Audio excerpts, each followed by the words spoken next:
back, everybody, to another week and another episode of Hawk Talk. Alongside Knighthawks General Manager Dan Carey, I'm Susie Cole. And the Knighthawks are back in action this week after a bye week. They'll be taking on the New York Riptide for the second time this season.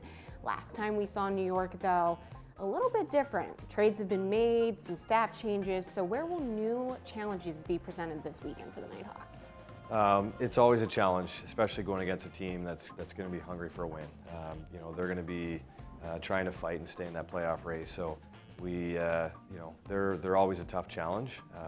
They have some very good offensive players and solid defense in the back end as well. So we have our work cut out for us this weekend, and we got to stick to the process that we've been going with. You mentioned how New York is going to come out hungry. Why?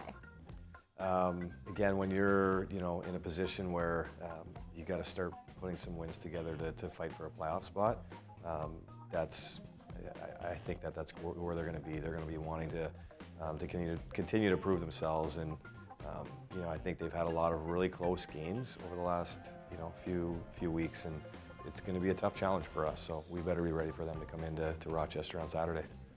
The Riptide have forward Jeff Teat. He's coming off of his third sock trick of the season. How do you eliminate his offense?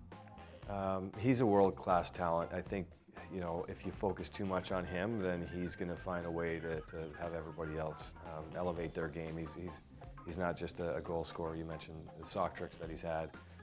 He's one of the best playmakers in our league. So for us to have success against them, he's definitely a guy that we have to kind of key on and make sure that we're not letting him, kind of do what he wants to do and dictating the play. But we have to be aware of the other guys that are around him as well, because they're pretty dangerous. Home turf advantage this year. The Knighthawks 4-0 at home. What's giving them that comfort at Seeger and Shortino Field? I think the comfort of being at home, you're in your own locker room, the mindset that they'll have coming in is definitely important. Our fans give us a big boost. We have such a great fan base here that's committed to us and gives that extra kind of jolt that you need throughout. But yeah, it's a fun place to play, and our guys just feel comfortable at home here. Dan, hopefully you got enough rest during the bye week, because from here on out, it is full of National Lacrosse League action for the Knighthawks. The Knighthawks back in action this Saturday against the New York Riptide at 7 p.m.